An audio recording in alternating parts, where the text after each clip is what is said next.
আমি যদি সুস্থ না থাকি, আমার সম্পদ থাকলেও আমি সুখী থাকতে পারবো না। ভালো থাকবো? আমার স্বাস্থ্য ভালো নাই, অনেক অর্থবিত্ত আছে, সেই জন্য উনি হেলথকে দিয়েছেন ফার্স্ট প্রায়োরিটি। আমি যদি হেলথি থাকি তাহলে আমার কি ওয়েলথকে কাজে লাগাতে পারবো। আর হেলথি থাকতে গেলে ওয়েলথেরও প্রয়োজন হয়, কিন্তু উনি এমন একটা সিস্টেম দাঁড় করিয়েছেন যে আপনি হেলথি থাকবেন, বাই প্রোডাক্ট হিসেবে আপনার কি আসবে? ওয়েলথ আসবে।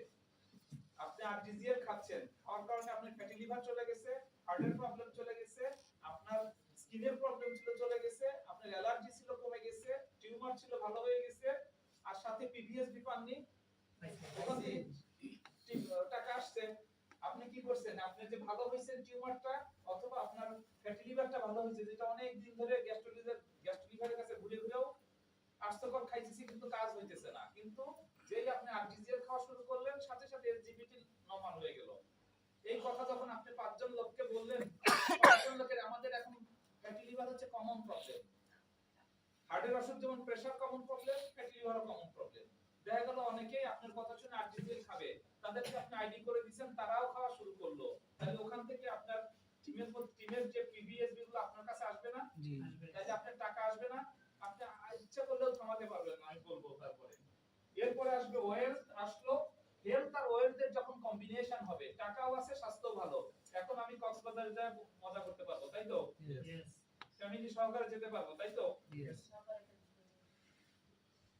কোম্পানি প্রোফাইল, এটা আমি কথায় কথায় বলে ফেলছি। 93 তে ডাক্তার লিমশিওজিন দিয়ে করেছেন based on Canada marking of arts. আচ্ছা, fastest growing company in the world, মানে পৃথিবীতে অনেক কোম্পানি আছে কিন্তু ডিএক্সএন এর গ্রোথটা খুব দ্রুত হইছে, এত দ্রুত হইছে যেটা চিন্তাও করা যায় না। আমাদের সম্পদের যদি কথা বলি তাহলে তো মানে ধরে নিয়ে যাবে না কেউ, বাট আমাদের এত সম্পদ আছে যে আমরা এখন মাইন কোম্পানি, গোল্ড মাইনেরও মালিক। আমাদের 3টা গোল্ড মাইন আছে। আমার কথা বুঝতে পেরেছেন? বলছে আমরা গোল্ড দিয়ে কি করব? বলতে আপনার যখন সম্পদ হবে, সম্পদ থাকবে, তাহলে কোম্পানির স্ট্যাবিলিটির জন্য দরকার। কোম্পানি যেন দেউলিয়া কোম্পানি না হয়ে যায়। জায়ারেতে 10,000 হেক্টরের একটা আইল্যান্ড আছে, যেটা ফুললি টুরিস্ট আইল্যান্ড। এখানে আমাদের কনস্ট্রাকশন কাজ চলছে এখন। এরকম মানে চিন্তা করতে পারেন না। গ্যান্টিং হাইটস আপনারা জানেন, এখানে আমাদের একটা প্রজেক্ট আছে। তারপরে আপনার দুবাইতে বুর্জ খলিফাতে আমাদের ফ্ল্যাট আছে। আমাদের এখন যারা ডিএসআই তে অ্যাসিডার হবে, এরা যে আমাদের নিজেদের ফ্ল্যাটে থাকবে। তার মানে কি সারা ওয়ার্ল্ডে আমাদের ফ্যাক্টরি তো আছে, এগুলো হচ্ছে আমাদের এক্সট্রা কথা বলছি আর কি। One dragon company.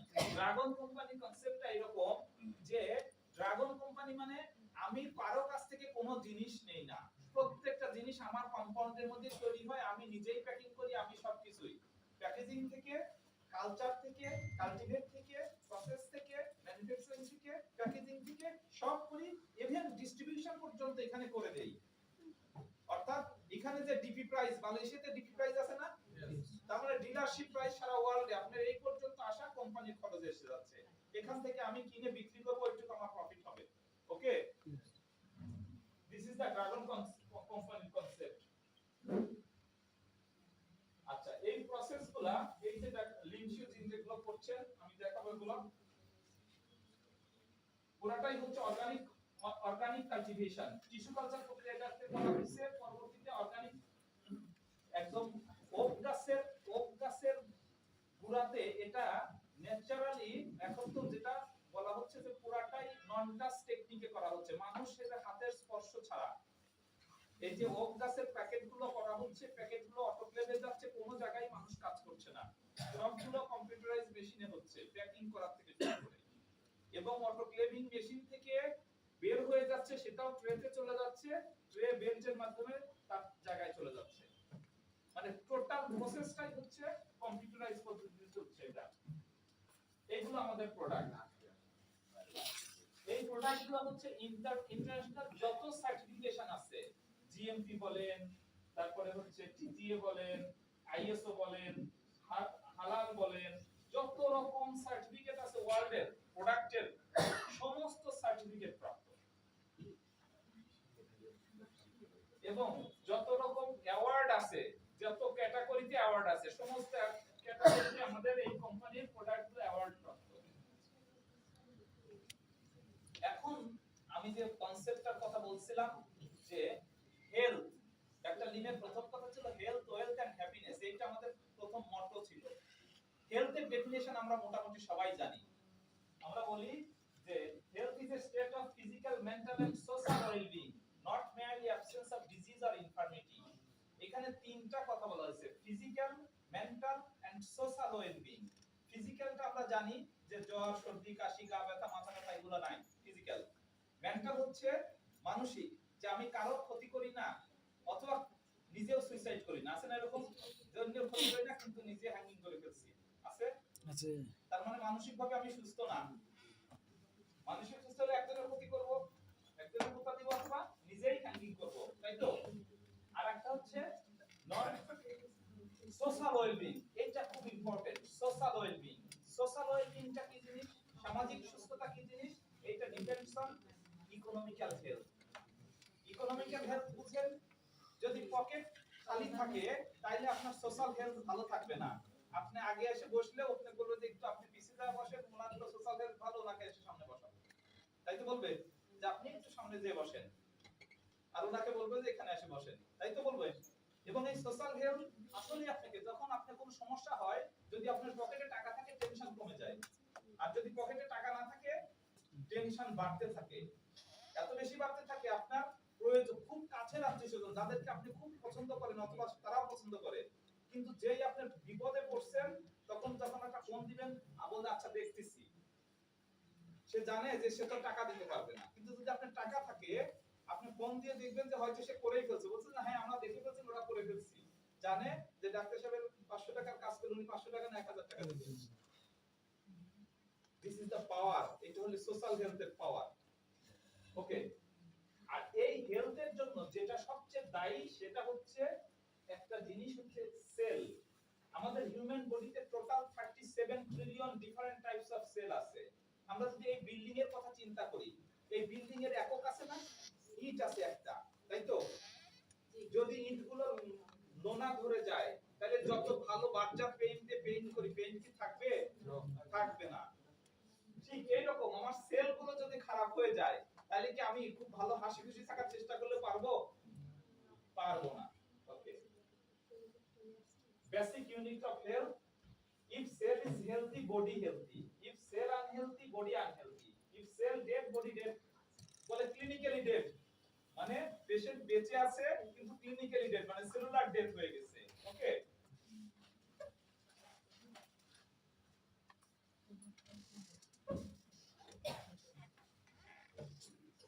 আর সেলের দরকার কি বলেন তো দেখি। সেলের দরকার হচ্ছে অক্সিজেন আর নিউট্রিশন, এগুলো দরকার হচ্ছে সেলের। when cell are sick we become unhealthy, and when cell are well we are healthy. এখন আমাদের question, why do our cell become sick and we make us unhealthy and make us unhealthy? সেলগুলো কি করে অসুস্থ হয় এবং আমরা অসুস্থ হই কি করে? এর অ্যানসারটা খুব ইজি, দেখেন। একটা হচ্ছে বিষ আর একটা হচ্ছে ইমব্যালেন্স। বিষ বুঝেন? বিষ, হ্যাঁ, টক্সিন, বিষ। আগেকার দিনে বলতো ইন্ডিন, তাই তো, বয়স্ক লোকরা বুঝতে পারবে, এখনকার লোকরা জানবে না, কারণ বিষ তো বাজারে বেচা কিনা হতো না, সরকার দিত বিনা পয়সায়, এখন বাজারে বেচা কিনা হয়। বিষটা খুব ভয়ঙ্কর জিনিস ছিল, যার জন্য নিলেও গ্রামের লোকজন নিলেও তারা খেতে সাহস পেত না, দিলেও ক্ষেতের চারপাশে লাল পতাকা উড়াই দিত, যেখান থেকে গরু ছাগল নেওয়া যাবে না, এখানে বিষ দেওয়া হয়েছে। আর এখন সকালে বিষ দিচ্ছে, বিকালে ওইটা আবার তুলে নিয়ে এসে বাজারে বিক্রি করছে, নিজেরাও খাচ্ছে, খাচ্ছে না? বলছে যে এই বিষ আর কিছু করে না আমাদের, আগুন পানির কাছে এগুলো কিছু থাকে না। This is the layman language, সাধারণ মানুষের ভাষা। কারণ এই বিষের মধ্যে থাকে হেভি মেটাল। হেভি মেটাল বুঝতে পেরেছেন? ক্রোমিয়াম, প্লাটিনাম, লেড, এই সব মানে ক্ষতিকর ভারী পদার্থ, ধাতব পদার্থ থাকে, যেগুলো সারা দিন ধরে যদি জ্বালাই তাহলে ওর ধাতুগত কোনো চেঞ্জ হয় না, আয়নিক কোনো চেঞ্জ হয় না, সীসা সীসাই থাকবে, ক্রোমিয়াম ক্রোমিয়ামই থাকবে, but they are the carcinogenic agent. এরা আমাদের শরীরের মধ্যে ক্যান্সার তৈরি করে। এখন আমি টাটকা সবজি কিনলাম, একদম টাটকা, একটা পোকাও বসতে পারেনি, তার মধ্যে ওর মধ্যে কি টাটকা বিষ আছে না?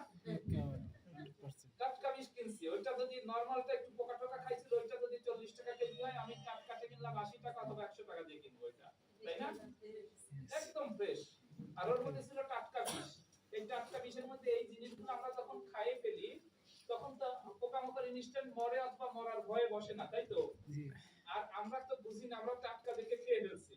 খাওয়ার পরে এই বিষগুলা প্রথম আমাদের রিসিভ করে হচ্ছে thyroid gland. It is the first gland to receive this type of toxicity. এই টক্সিসিটিগুলো প্রথম এরা রিসিভ করে। এবং আমাদের দেশে একটা নীরব মহামারী চলতেছে একটা অসুখে, সেটা হলো থাইরয়েডের অসুখ। হাইপোথাইরয়েডিজম আর হাইপারথাইরয়েডিজম, TH হাইয়ার আর লোয়ার।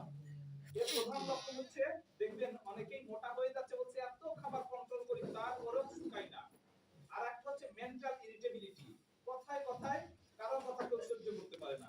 বলতে যে একটা স্টাডি আমি দেখলাম যে এখন ওয়ার্ল্ডে যে ব্রোকেন ফ্যামিলি হচ্ছে না, বিবাহ বিচ্ছেদ হচ্ছে, এটা থাইরয়েডের প্রবলেমের জন্য। এটার কজের জন্য এই যে হাইপোথাইরয়েডিজম এন্ড হাইপারথাইরয়েডিজম দায়ী সারা ওয়ার্ল্ড জুড়ে এই সিনারিওটা। তার মানে কেউ কথা সহ্য করতে পারছে না, এটা থাইরয়েডের পেশেন্ট এক লক্ষণ। এখন একটা জিনিস আছে মেডিকেল সায়েন্সে, যে আইসবার্গ ফেনোমেনন। এক টুকরা আইসকে যদি আমি পানির মধ্যে ডুবিয়ে দিই, তার 11 ভাগের 1 ভাগ পানির নিচে থাকবে আর 1 ভাগ উপরে থাকবে, যেটুকু আমরা দেখতে পাবো। আসলে আইসটা বড়, এইটুক দেখা যাচ্ছে। যে সমাজে যারা রোগ ব্যাধি নিয়ে ঘুরে বেড়ায়, এই 11 ভাগের 1 ভাগ ডাক্তারের কাছে আসে, চিকিৎসার জন্য আসে, বাদ বাকিটা সমাজের মধ্যে ঘুরে বেড়ায়। আমার কথা বুঝছেন? তার মানে যে থাইরয়েডের যে রোগীগুলো দেখি, এটা 11 ভাগের 1 ভাগ এই ডাক্তারের কাছে ঘুরছে অথবা ওষুধ খায়, বাদ বাকিগুলো কেউ কিন্তু ওষুধ খায় না। আমার কথা বুঝতে পারছেন? আমি যেন মধ্যে নীরব মহামারী টেস্ট করে দেখি, এটা TSH অনেক হাইয়ার, নরমাল রেঞ্জে অনেক, সে জানেও না, চলতেছে।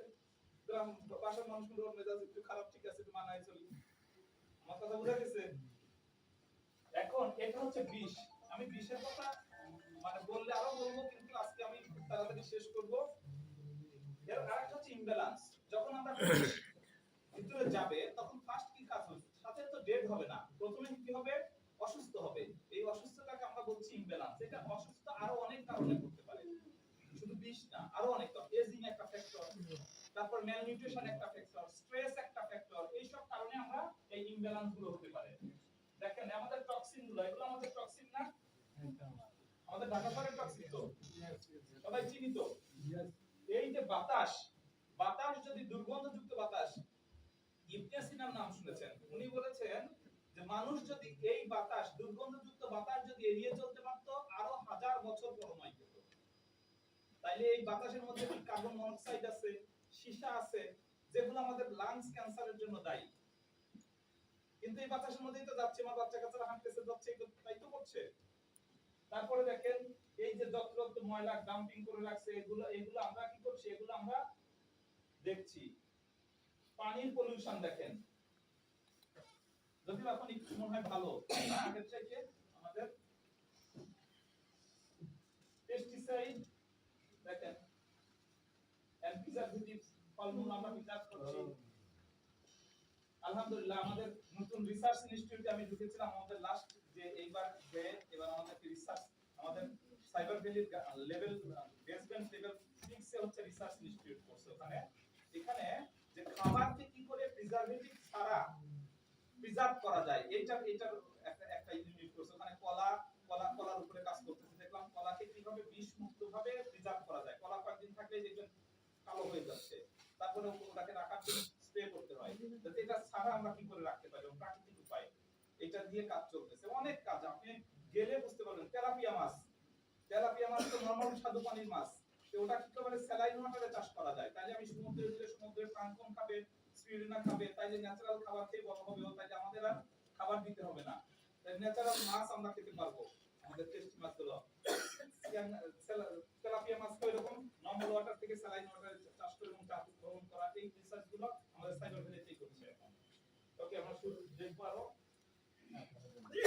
বডির ইমব্যালেন্স বললাম, স্ট্রেস এর কথা বলছি। স্ট্রেস দেখেন আরো কি কি কারণে ইমব্যালেন্স হয়? Stress, malnutrition, lack of exercise, eating habit, very much important. Eating habit, eating মানে কারিতে তেল দেওয়ার মতো না, করলাম, তাড়াতাড়ি করে মেশিন ধরে গেল। আল্লাহ তাআলা কি করছে, 32টা দাঁত দিয়েছে না মাস্টিকেশন করার জন্য। আপনি যদি চিবিয়ে না খান তাহলে কি হবে? যতবার চিবোবেন ততবার এখানে প্যারোটিড গ্ল্যান্ডের চাপ লাগবে এবং স্যালাইভারি গ্ল্যান্ডের চাপ লেগে লালা আসবে। নাম হচ্ছে টায়ালিন। টায়ালিন হচ্ছে প্রোটিওলাইটিক এনজাইম, যেটা আমাদের পেটের মধ্যে নাই। পেটের মধ্যে আছে অ্যাসিড। তাইলে আপনি তাড়াতাড়ি করে খেলেন, তাড়াতাড়ি করে খেলে হল কি, টায়ালিনটা আপনি নিলেন না, পেটের মধ্যে অ্যাসিড হয়ে খাবারটা অ্যাসিডিটি হয়ে গেল। তখন আপনি বাজার থেকে আবার অ্যান্টাসিড অথবা অ্যাসিড কন্ট্রোলিং ড্রাগ আপনি কিনে খাচ্ছেন। তাহলে আল্লাহ তাআলা আপনাকে সিস্টেম দিয়েছিল ব্যালেন্সের জন্য। আপনি তাড়াহুড়া করে খেতে যায় আপনি কি বাজার থেকে আবার ওষুধ কিনে খাচ্ছেন। তাহলে আমাকে যদি যতবার চিবিয়ে চিবিয়ে খাবো, ছোট ছোট লুকমায় খাবো, আমাদের সুন্নতি তরিকা আছে না যে ছোট ছোট লুকমায় খাও, চিবিয়ে চিবিয়ে খাও, তাড়াহুড়া করা যাবে না, পেট খালি রেখে খাবার খাই, এগুলো যদি মানি তাহলে আমাদের এইগুলো হয়ে যায়। Too fast eating, too eating fast food. Fast food আমরা অ্যাভয়েড করব। ফাস্ট ফুড মানে fast taking fast food to departure from heart fast. তারা বেশি বেশি ফাস্ট ফুড খাবে, পৃথিবী থেকে তাড়াতাড়ি চলে যাবে। এটা হচ্ছে ওদের স্লোগান আর কি। Less eating fruits and vegetable, আমরা ফলমূল খুব কম পরিমাণে খাই। This is the stress. দেখেন স্ট্রেস হলে কি আমরা ভালো থাকি? আমরা ভালো থাকি না। আর এই স্ট্রেস ম্যানেজমেন্টের জন্য সবচেয়ে ভালো উত্তম পদ্ধতি হচ্ছে প্রেয়ার করা। প্রেয়ার মানে প্রার্থনা করা। যখন আপনি প্রার্থনা করবেন তখন স্ট্রেসটা নিম্ন থেকে নিম্নতর হতে থাকে। তো সেটা আবার কেমন কথা হইল? যদি ধরেন আপনি জানেন যে আমি আমাদের কান্ট্রি ম্যানেজারের সাথে খুব ভালো সম্পর্ক, উনি তো অনেক টাকা বেতন পায়, এখন মাসের শুরুতে যখন উনি বেতন ড্র করছেন, এখন আমি এসে বললাম যে যে আপনি তো খুবই ভালো মানুষ, যখনই আপনি দিয়ে দেন, আর ওনার পকেটে যদি টাকা থাকে একটু পাম্পটি মারলে ঠিক উনি টাকা দিয়ে দিবে যে এখন 5000 টাকা লাগবে, না করবে না। কারণ তার আগে এত পরিমাণে ওনার প্রশংসা করছি, এত প্রশংসা করছি যে ওনার না দেওয়ার কোনো উপায় নাই। যখন আপনি বিপদে পড়বেন তখন আপনি যখন ওযু করে আল্লাহ তাআলার প্রশংসা শুরু করবেন, আল্লাহ তুমি খাওয়াও, তুমি পালো, তুমি সবকিছু করো, আমার এখন এই বিপদ এইটা দাও। আর আমরা মুসলমান বিশ্বাস করি যে সমস্ত কিছু আল্লাহ তাআলার কাছে মজুদ আছে। তাহলে যার কাছে আছে তার কাছে যদি আমি এরকম পাম্পটি দিয়ে বলি, আল্লাহর শিখানো সিস্টেম অনুযায়ী বলি, আমাদের স্ট্রেসগুলো মনে হয় যে একদম সাথে সাথে জিরোতে নেমে আসে। এবং যদি মনে করেন জিরোতে আসে তাহলে বলবেন যে আমার নামাজ হয়ে গেছে। এটা হচ্ছে স্ট্রেস ম্যানেজমেন্টের উত্তম পন্থা। এখন যারা ধর্মকর্ম করে না, অনেক দেশ আছে ধর্মকর্মই জানে না, করে না। আমরা এরকম একটা দেশে গেছিলাম, আপনারা একদিন বলবো, সেই ধর্মকর্ম না জানাদের তারা কি করে, বিভিন্ন ভাবে তাদের এই টেনশন গুলোকে অ্যাভয়েড করার জন্য বিভিন্ন পন্থা অবলম্বন করে। কখনো সূর্যের দিকে তাকিয়ে হা হা করে হাসে, আবার মানে বিভিন্ন ধরনের অঙ্গভঙ্গি করে তারা এখান থেকে টেনশনটাকে দূরে নেয় এই স্ট্রেস ম্যানেজ করার জন্য। আর যখন স্ট্রেস থাকবে না তখন এরকম আমাদের প্রত্যেকটা মোমেন্ট হবে এনজয়েবল। আমরা খুব এনজয় মোমেন্ট উপভোগ করতে পারবো। আমাদের এরকম ইটিং হ্যাবিট গুলোকে ত্যাগ করতে হবে। দেখেন এরকম তেলে মশলা করে খাবার খাই না আমরা, আর এই সব খাবার খাওয়ার কারণে আমাদের কি হয়, আমাদের হার্টের অসুখ হয়, হয় না? আমাদের লিভারের অসুখ হয়, ফ্যাটি লিভার হয়ে যায়, আমাদের প্যানক্রিয়াসের অসুখ হয়, ডায়াবেটিস হয়ে যায়। আমি তিনটা অসুখের কথাই বর্ণনা করি।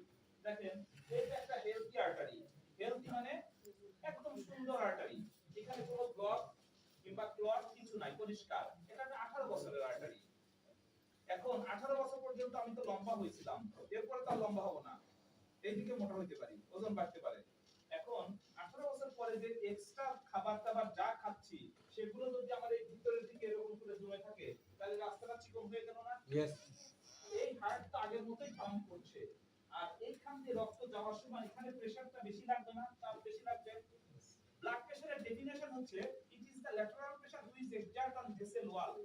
ভেসেল ওয়ালের প্রতি রক্ত যাওয়ার সময় যে ল্যাটারালি, ল্যাটারাল মানে পার্শ্ব দিকে যে চাপ দেয় তার নাম ব্লাড প্রেসার।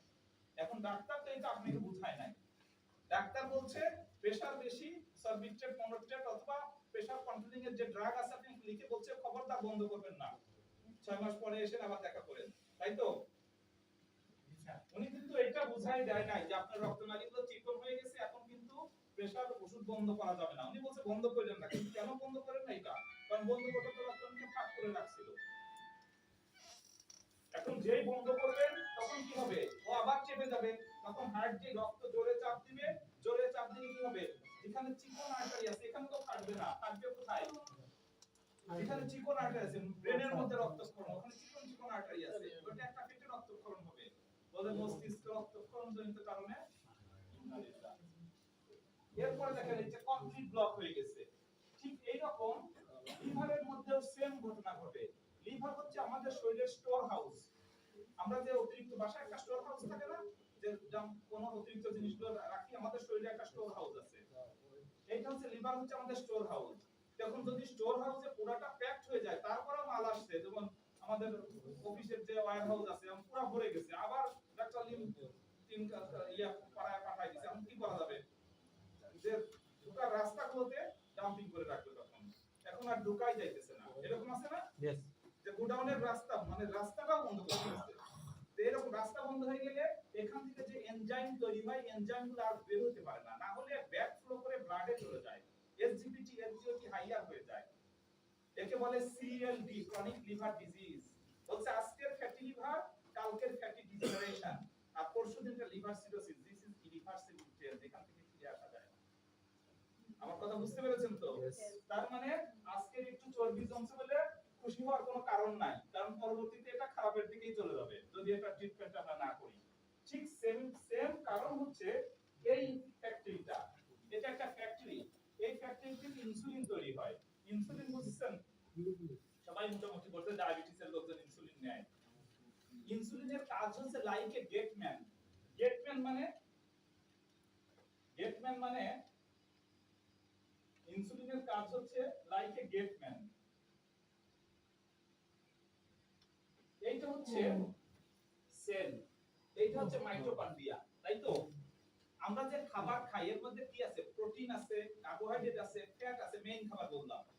এই কার্বোহাইড্রেট ব্রেকডাউন করে গ্লুকোজ তৈরি করে, এই গ্লুকোজটা আমাদের রক্তে চলে গেল, রক্তে যে গ্লুকোজ যতক্ষণ পর্যন্ত সেলের মধ্যে না ঢুকবে ততক্ষণ পর্যন্ত শক্তি হতে পারবে না, মানে এটিপি হতে পারবে না।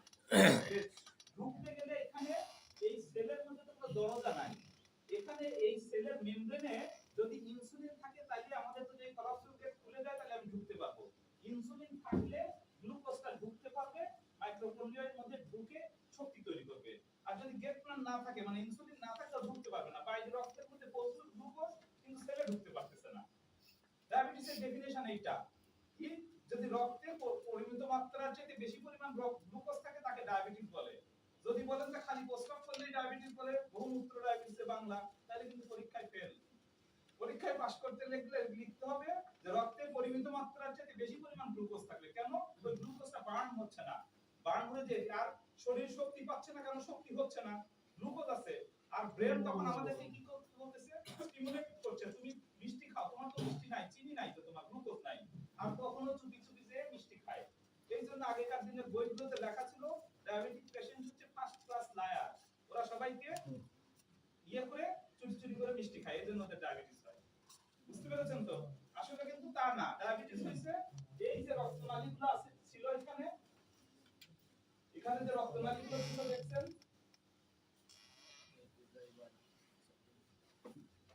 এই যে ধরেন এইটা প্যানক্রিয়াটিক ডাক্ট, এই প্যানক্রিয়াসের একটা আর্টারি মাত্র প্যানক্রিয়াসের রক্ত সাপ্লাই দেয়, pancreatic artery, this is true in artery. এখন এই আর্টারিটা যদি এরকম বন্ধ হয়ে যায় আর কোন রক্তনালী নাই এখানে রক্ত দিবে। এখন আপনি একটু চিন্তা করেন, যারা বাইক চালায়, বাইকের তেলের লাইন যদি জাম হয়ে যায় তাহলে কি আগের মতো পিকআপ নেয়? নেয় নেয় না। এখন এই রাস্তা যদি এরকম চিকন হয়ে যায়, আগের চেয়ে আগে 100% রক্ত যেত, এখন 10% রক্ত যায়, ও কি 100% কাজ করতে পারবে? করতে পারবে না। তার মানে ইনসুলিন প্রোডাকশন কমিয়ে দিয়েছে। এখন আগের মতো চিনি খেলে ব্লাড সুগার একটু বেশি থাকে এরকম। এখন আমি যদি এই রাস্তা পরিষ্কার না করি, অন্য যত ট্রিটমেন্ট বাইরে থেকে যত ইনসুলিন, এক সময় তো এটা এরকম কমপ্লিট বন্ধ হয়ে যাবে, বন্ধ হলে তার তখন একটু কাজ করবে না, তখন যা খাবেন হিসাব করে ইনসুলিন নিতে হবে, তাই তো? প্রত্যেকটা ডায়াবেটিক পেশেন্টের এরকম হিস্ট্রি, প্রথমে হাফ ট্যাবলেট শুরু করেছিল, এক ট্যাবলেট শুরু করেছিল, 5 বছর যেতে না যেতেই 3 বেলা ওষুধ শুরু হয়েছে, তার 5 বছর পরে ইনসুলিন শুরু হয়েছে। তার মানে এখান থেকে আমরা রিভার্স করতে পারি না। তাইলে আমরা যে আজকে ডিএক্সএন এখন শিখবো যে এখান থেকে কিভাবে রিভার্স করা যায়, আমি এই রাস্তাটাকে পরিষ্কার করে এরকম করতে চাই। সেই রাস্তা দেখাই দিচ্ছে। আমরা এগুলো শিখবো। এই যে আমাদের এটা আমি আপনি, তাই না? এর মধ্যে কত রকম ফ্যাক্টরি আছে এটা কি আমরা জানি? জানি না, জানি না।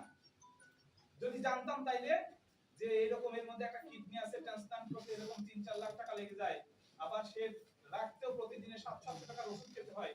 কিডনি বদলাইছেন, তারপরে ওই কিডনি যে বদলাইছে তাকে ওই কিডনিটা ঠিক রাখার জন্য প্রতিদিন 700 টাকার ওষুধ খেতে হয়।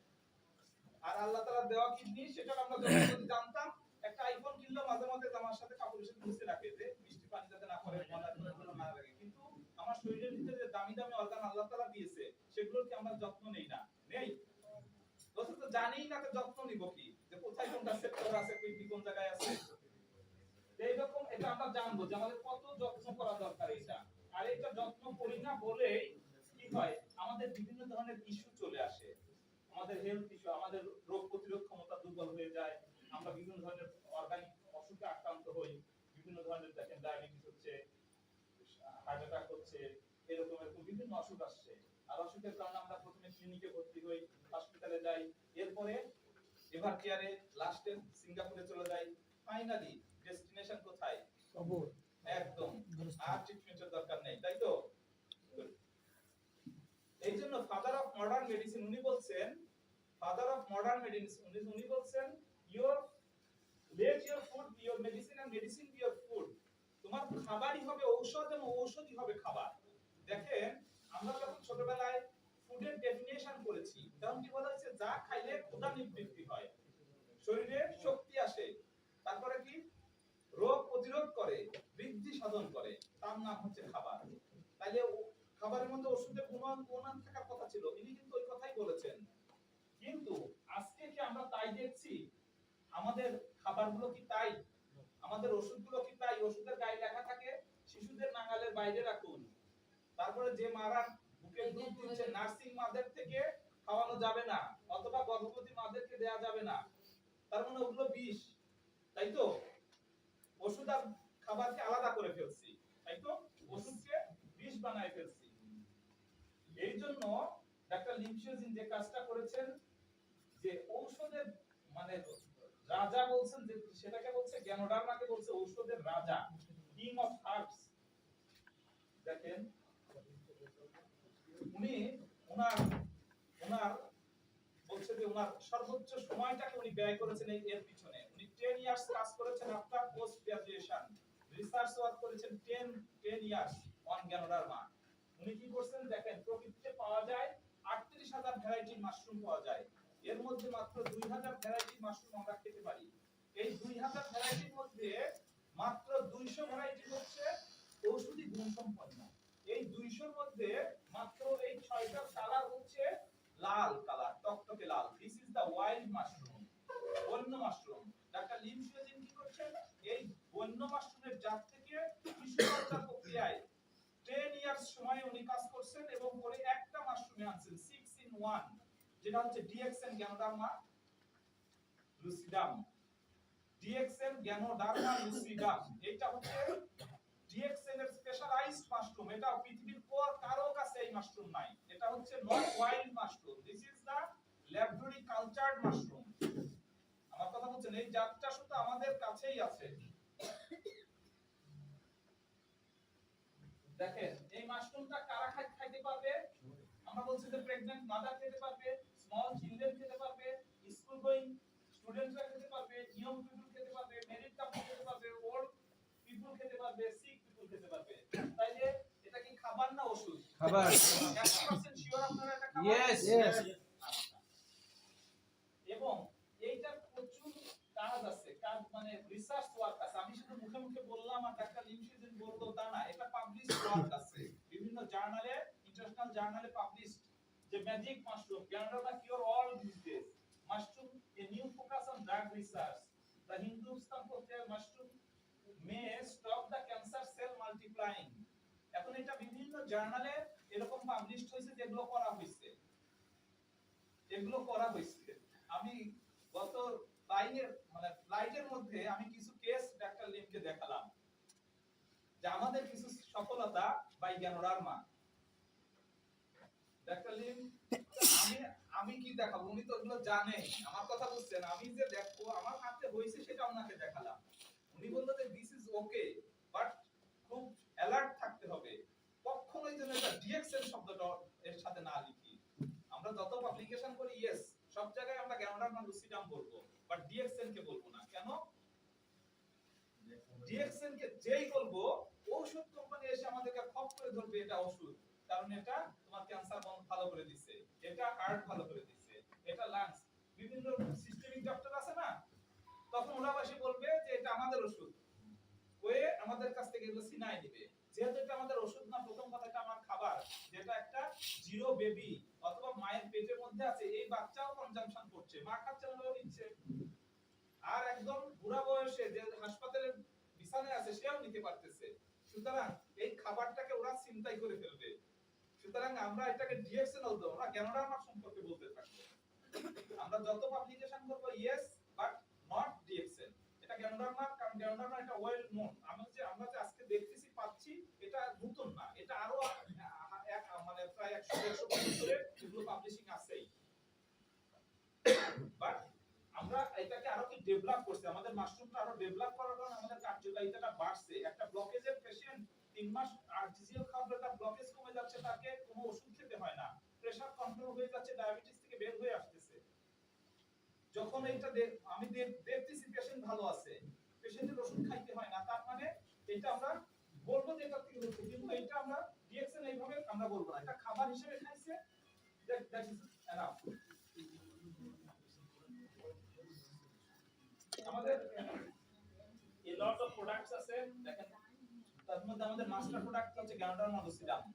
এটা থেকে আমাদের সমস্ত, যেমন আমরা যত কফি খাই সমস্ত কফি এটা কি রিচ ইন গ্যানোডার্মা লুসিডাম। আমাদের যে আরজিজিএল বল, this is the master product, একটা RG, this is the RG. RG হচ্ছে this is the mature mushroom, mature ফল, এর বয়স হচ্ছে 90 দিন। এটা উডি মাশরুম, কাঠের মতো শক্ত মাশরুম, এটার বয়স 90 দিন। এর মেইন ফাংশন হচ্ছে ডিটক্সিফিকেশন। টক্সিন কি বলছে, আমার প্রয়োজনের অতিরিক্তটাই হচ্ছে টক্সিন। আমার যতটুকু দরকার তার চেয়ে বেশি জমলে ওটা বিষ। কোলেস্টেরল একটা অপটিমাম থাকা লাগবে, বেশি হলেই হার্ট অ্যাটাক করে ফেলবে, ডায়াবেটিস বানায় ফেলবে, ফ্যাটি লিভার করে ফেলবে, স্ট্রোক করে ফেলবে, বিভিন্ন কষ্ট বাড়ায় দিবে। আবার যদি কমে যায় তাইলে কি করবে, ফ্লু লাইক ইলনেস হবে, ক্যান্সারাস অসুখ আপনাকে অ্যাটাক করবে, বিভিন্ন ধরনের অসুখ, আপনার বডির ইমিউনিটি লেভেল শেষ হয়ে যাবে। তার মানে কমও থাকা যাবে না, আবার বেশি হওয়া যাবে না, অপটিমাম। আর এই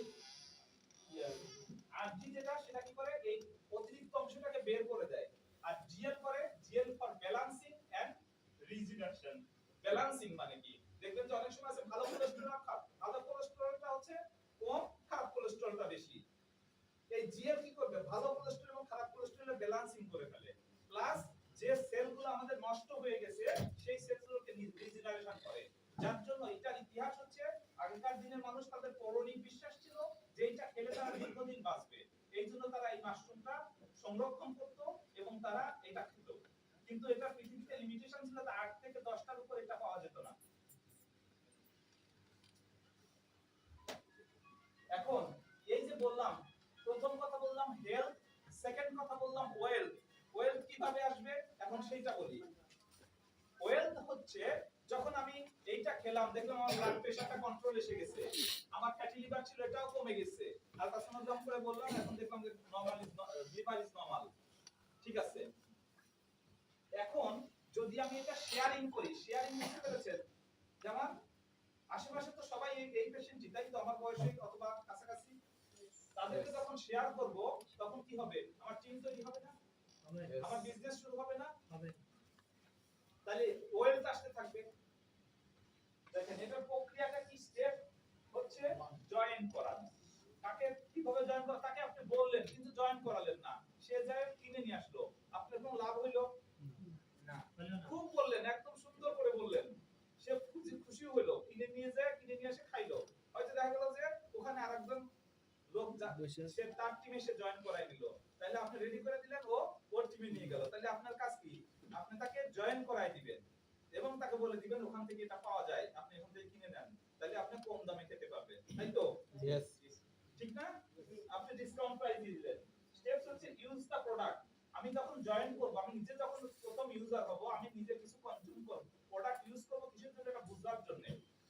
আমি যদি আরটিজিএল কে উপকার বুঝি, তাইলে তো আপনি মানে ওই বইয়ের পত্রের কথা অথবা ইয়ের কথা বলতে হবে না। আপনি আপনি যেটুকু ভালো বোধ করছেন এইটুকু বললেই হবে। আপনি পেস্ট ব্যবহার করছেন, পেস্ট ব্যবহার করে যে উপকারটা পাইছেন এইটাই বলেন। এটা বলার জন্য কিন্তু আমার কান্ট্রি ম্যানেজারের কাছে আসতে হবে না, একটু বলে দেন তো পেস্ট কি কাজ করে নাকি জোর করে যে পেস্ট কান্ট্রি ম্যানেজার বলে দেন তো পেস্ট কি কাজ করে। আপনি ব্যবহার করেন, আপনি কাউকে বলবেন যে হ্যাঁ পেস্ট এই কাজ করে। আমার মুখে যে গন্ধ ছিল এখন তো গন্ধ টের পাই না, মারি ব্যথা ছিল মারি ব্যথা তো হয় না, দাঁত দিয়ে রক্ত আসছে সেটাও দেখি না। হ্যাঁ, তো এই যে উপকারগুলো এগুলো আপনি নিজে ব্যবহার করলেই বুঝতে পারবেন। তাইলে প্রথম কথা ইউজ দা প্রোডাক্ট। ইউজ করলে যে আমাদের সকালবেলায় যে পিভি হিসাব দিলে পিভি তো হয়ে যাবে। আপনি সকালবেলায় কফি খাচ্ছেন, বিকালবেলায় কফি খাচ্ছেন, গোসল করছেন গ্যানোডার্মা দিয়ে। গ্যানোডার্মা হচ্ছে কিং অফ হার্বস বলা হচ্ছে, আর এটা হচ্ছে ফাঙ্গাস গোত্রের সবচেয়ে বড় স্পেসিস। এর কারণে এর সমস্ত মাইক্রো অর্গানিজমকে প্রিভেন্ট করতে পারে। যদি এর গ্যানোডার্মা সাবান ব্যবহার করেন তাহলে কোনো মাইক্রো অর্গানিজম আপনার কাছে থাকবে না। ইভেন ফাঙ্গাস আমাদের যে দাউদ বলে না, এটা যাইতেই চায় না। আপনি গ্যানোডার্মা ব্যবহার করেন, আর আমাদের একটা মাসেজ অয়েল আছে, ওটা rich in ganoderma, ganoderma extract দিয়ে পরে দেখবেন যে আস্তে আস্তে কয়েক মাসের মধ্যে দেখবেন আপনার ওই ইনফেকশন চলে গেছে উইদাউট ড্রাগ, কোনো ওষুধ ছাড়া। কারণ বডির সেই ইমিউনিটি বাড়ায় ফেলছে এবং সে তার ফাঙ্গাসগুলোকে শরীর থেকে দূর করে দিচ্ছে। তারপরে কি হচ্ছে, use the product, share the benefit and build the system. তাহলে আপনার বিজনেস শুরু হয়ে গেল। এটা হচ্ছে সবচেয়ে ইজি। আর হচ্ছে এইগুলো সব বুঝবেন। আমি একটু সিম্পল একটা ইয়ে বলি। আচ্ছা, এই হচ্ছে যে আমি ডিএক্সএন শুরু করেছি 2012 সালে। 2012 সালে, এর আগে আমি ডিএক্সএন সম্পর্কে জানতাম না প্রথম কথা, কিন্তু আমি মাশরুম সম্পর্কে জানতাম, যেটা mushroom good for chronic disease management, specially metastatic অর্থাৎ কার্সিনোজেনিক ডিজিজ গুলো, যেটা ক্যান্সার জাতীয় অসুখগুলোর জন্য ভালো। এইটুকু শুধু আমার নলেজ ছিল। তো আমি ক্যান্সার পেশেন্টের ক্ষেত্রে গ্যানোডার্মা লুসিডাম ব্যবহার করতাম, সাভার থেকে আমাদের সাভার মাশরুম গবেষণা কেন্দ্র থেকে নিয়ে আসতাম, কিন্তু সেটার কোয়ালিটিটা খুব ভালো না। বাংলাদেশের গভর্নমেন্টের অবস্থা যেরকম সেরকম। আপনারা বুঝতে পেরেছেন? গভর্নমেন্টের যত সেবা দানকারী প্রতিষ্ঠান আছে, শুধু মেট্রো রেল বাদে, আমার কথা বুঝছেন, সবের যে অবস্থা, আমার কথা বুঝছি, এই জন্য ওইটা মানে খুব ভালো না আর কি। শেষমেশ কিছুদিন পরে ওটাও বন্ধ, কিছুদিন ছিল না। ঠিক এই মুহূর্তে আমি ডিএক্সএন এর দাওয়াত পাই প্রফেসর মাহবুবুর রহমানের কাছ থেকে, শিশু হাসপাতালের শিশুবিজ্ঞ। উনি কয়েকদিন আমার এখানে আসছেন, এসে আমাকে বোঝানোর চেষ্টা করছেন। বলুন, আমি এটা সম্পর্কে জানি মাশরুম ইজ ভালো, কিন্তু ডিএক্সএন সম্পর্কে জানি না। পরে ডিএক্সএন সম্পর্কে সে আমাকে দাওয়াত দিয়েছে। দাওয়াতের ভাষাটা কি বলবো? আপনারা বলছেন যে কিভাবে দাওয়াত দিতে হয়। জি স্যার, বলেন। দাওয়াত দিতে হয়, দাওয়াতের ভাষা বলি। উনি আসছেন এই একা না, উনি আসছেন এই জন্য সাথে করে আরেকজন ডাক্তারকে নিয়ে আসছেন। সেই ডাক্তারটা হচ্ছে আমার ডাইরেক্ট টিচার, এবং উনি এত কড়া টিচার। উনি আমাদের যে ডেড বডি ডিসেকশন যেটা করেন ওই ক্লাসের টিচার। এই ক্লাস টিচারগুলো খুব শক্ত হতে হয়, কারণ অনেকে ভয় পায়, অনেকে ইয়ে করে। উনি খুব শক্ত টিচার, মানে ওনার ক্লাসের একটা পিন পড়লেও বোঝা যাবে। হাসা যাবে না, নাকে রুমাল নেওয়া যাবে না, হাতে গ্লোভস পরা যাবে না, এগুলো ওনার ক্লাসের সিস্টেম। যে ডেড বডি যে ধরবো ওইটাতে গ্লোভস পরে ধরতে পারবো না, খালি হাতে ধরতে হবে। আমার কথা বোঝা গেছে? কাটতে হবে, তারপরে চোখ দিয়ে পানি পড়ে, ফরমালিনের গন্ধের জন্য চোখ দিয়ে পানি পড়ে, রুমাল ইউজ করা যাবে না, যে চোখ মুছবে এগুলো করা যাবে না, থাকবে এরকম থাকতে হবে। এই স্যার, ওই স্যারকে সাথে করে, উনি আবার ওনার বন্ধু। নিয়ে আসার পরে ওই স্যার বসে আছে চুপচাপ। আমি তো স্যারকে দেখে এখনো ভয় পাই আগের মতোই। তো চুপ করে বসে আছে। ওই উনি বলতেছেন যে আর কতদিন আপনি এরকম প্রেসক্রিপশন করবেন? আমি ওনার কথা কিছুই বুঝতে পারতেছি না। আর মাহবুব সাহেব হচ্ছে আমাদের স্কুলের বড় ভাই, কিন্তু আমরা যখন 6 এ উঠি তখন উনি এসএসসি পাস করে ওই বছরে, যার জন্য ওনাদের সাথে খুব বেশি ওই বিদায় অনুষ্ঠান দেখছি আর কি, যে ওনারা তারপরে ডাক্তার হওয়ার পরে একটু একটু পরিচয় হয়েছে। এরপরে উনি বললাম যে স্যার, আমি তো এবার ওই স্যারকে বললাম যে স্যার এবার তো আমি হজে যাবো, হজ থেকে এসে আপনার সাথে আবার কথা বলবো। তো হজ থেকে আসার পর আবার ওই স্যারকে নিয়ে আসছে। ওই স্যার শুধু একেবারে পড়েন, আপনি লেখেন, আপনি লিখেন। ঠিক আছে স্যার, আমি লিখবো, আমি সম্পর্কে জানি। তারপরে আমাদের ফয়সাল খানকে দিয়ে দেখলাম ফর্ম পাঠিয়ে দিয়েছে, আমি ফর্ম পূরণ করলাম। মাশরুম দিয়ে যেত ফয়সাল খান, আমি লিখতে থাকতাম, আমার রোগীরা প্লিজড হইতো, আরো লিখতাম। দেখলাম কিছুদিন পরে মনে হয় ডায়মন্ড হয়ে গেলাম। তারপরে মালয়েশিয়ায় গেলাম, কিন্তু আমি জানতাম না পার্টিসিপেন্টসে, কারণ আমি ডিএক্সএন অফিসে তখন আসি নাই। আমার কথা বুঝা গেছে? এরপরে একদিন তখনকার কান্ট্রি ম্যানেজার ছিল আমাদের রফিক সাহেব। একদিন ওই পিন দেওয়ার জন্য জোর করে আমাকে যে ডায়মন্ড পিন দিবে, যে পিন তো না কি যেন একটা গিফট টিপ দেওয়ার জন্য, যে রফিক সাহেব আমাকে মাউকে বলছে যে চলো আজকে যাই অফিসে একটু দেখায় নিয়ে আসি। গেছি না, আসলাম। উনি কথায় কথায় আমাকে বলতেছে একটা কথা, আমার খুব মন খারাপ হয়ে গেছিল কথাটা। উনি আমাকে বললো, doctor you are doing the grocery business. তো না, আমি তো এমএলএম তো এমনি পছন্দ করি না, খালি মাশরুমটা ভালো দেই এই জন্য আমি নেই। আমরা বোনাস নেওয়ার জন্য আশা লাগে না। বোনাস ফয়সাল খান রেডি, মাসের বোনাস মাসে দিয়ে আসে চেম্বারে যে। আমার কথা বুঝা গেছে? তাইলে আমি বললাম যে আমি তো এটাই পছন্দ করি না, আবার আমি গ্রোসারি বিজনেস করার কথা বলতাম, তো আরো পছন্দ না এটা। পরে বুঝলাম যে ওইটা যদি তখন বুঝতাম তাহলে আমি আরো আগেই টাউনে বসে যেতাম। গ্রোসারি বিজনেস না যে আমি কিনলাম আর বিক্রি করলাম, এটা তো নেটওয়ার্কিং বিজনেস। এটা হচ্ছে নেটওয়ার্কিং বিজনেস। আমার প্রেসার কত থাকবে? আমার প্রেসার তো শেষ করে দিয়েছি। আমার নিজেরও প্রেসার থাকবে না, ওদের প্রেসারও শেষ, তার নিচে প্রেসার থাকবে না, তার নিচে শেষ, সবাই টাউনে বসে হয়ে যাবে। সিস্টেম, আপনি সিস্টেমটা এত সুন্দর করে তৈরি করা, আপনি সিস্টেম বুঝবেন। এবং আরেকটা হচ্ছে, কেউ ম্যানিপুলেশন করার চেষ্টা করবেন না। ম্যানিপুলেশন বলতে কি, যে নতুন করে কিছু তৈরি করা। ডিএক্সএল এই 32 বছর ধরে একদম মানে পরীক্ষা নিরীক্ষা করে একদম স্বতঃসিদ্ধ সিস্টেম উপনীত হয়েছে। এই সিস্টেমে চলবেন, সিস্টেম আপনাকে এরকম কোথায় এই ফ্লাইটে নিয়ে যাবে। ফ্লাইটে মানে ক্রাউন অ্যাম্বাসেডর নাই দিবে, তাই তো? Yes sir. আপনি সিস্টেমে থাকবেন। সিস্টেম সময় যে আমার কথা খুব ভালো লাগে, যে অনেক সময় স্ট্রাগল আর আমরা তো যে আমি জয়েন করছি স্ট্রাগলের মধ্যে। স্ট্রাগল, প্রোডাক্ট নাই, প্রোডাক্ট আসলে বলতে দরকার 10টা, আমি পাইছি 5টা, আমার পেশেন্টকে দিতে পারি নাই, কিন্তু তার মধ্যেও কিন্তু আমরা থেমে থাকি না, কাজ করছি। এবং তারপর দেখছি যে এক সময় আমরা যখন করছি, আমরা মালয়েশিয়ায় যাই প্রোডাক্ট কিনে নিয়ে আসে আমাদের টিম চালাইতে হয়েছে। কোম্পানি আমাদেরকে সাপোর্ট দিচ্ছে, বলছে যে ঠিক আছে, আমরা যখন যেখানে দরকার হচ্ছে আমরা করছি, সেটা করা হচ্ছে। আলটিমেটলি আপনারা সিস্টেমের সাথে থাকবেন, সিস্টেম আপনাদেরকে সাপোর্ট দিবে। আর সিস্টেম সাপোর্ট দাও না, আপনাদেরকে ওই যে স্ট্যাবিলিটি আনা, সেটাও সিস্টেম আপনাদের করে দিবে। এবং সারা ওয়ার্ল্ড এটা করছে। আর ডাক্তার লিমের কথা আমি বলবো যে উনি যা বলেন তাই করেন, এবং ওনার কথা অর্ডার মানে সাথে সাথে কাজ, তাই তো?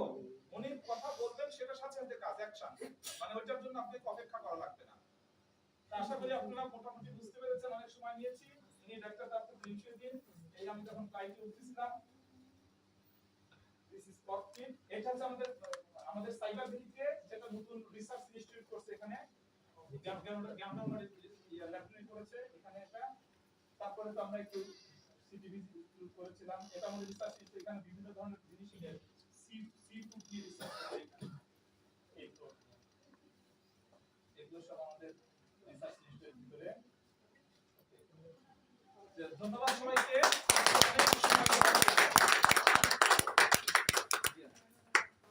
আসসালামু আলাইকুম ওয়া রাহমাতুল্লাহ। Good morning DXN.